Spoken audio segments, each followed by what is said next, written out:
Alright, so let's talk about Atlantis.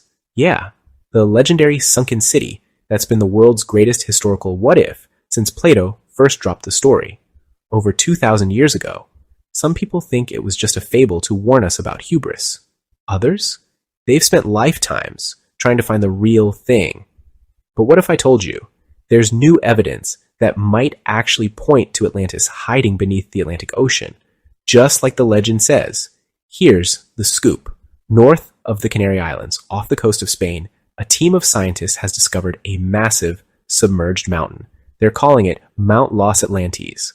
This isn't just any old bump under the ocean. We're talking 3 volcanoes, each about 30 miles wide, with their bases over 2 kilometers, over a mile, deep under the sea.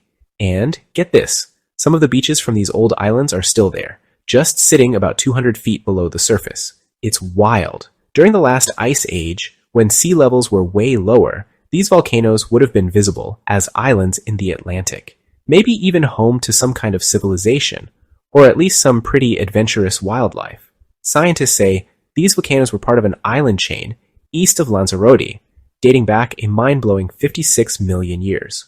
According to Dr. Luis Somoza, the project's lead geologist, this could be the origin of the Atlantis legend. Sunken islands, ancient volcanoes, and, just maybe, the real inspiration for Plato's lost world. The team used a high-tech oceanographic vessel, the Sarmiento de Gamboa, and a remotely operated robot to explore the area 2.5 kilometers underwater. Their goal? Understand how these underwater volcanoes work, and whether any of them pose a risk to Spain in the future. Turns out, some of these volcanoes might be younger than anyone thought, making them the underwater cousins of Spain's famous Timanfaya volcano system. But it's not just about lost continents and fiery eruptions. They also found new coral gardens, sponges, and even bacteria thriving in the extreme conditions next to underwater vents. Life, it seems, always finds a way, even after disaster.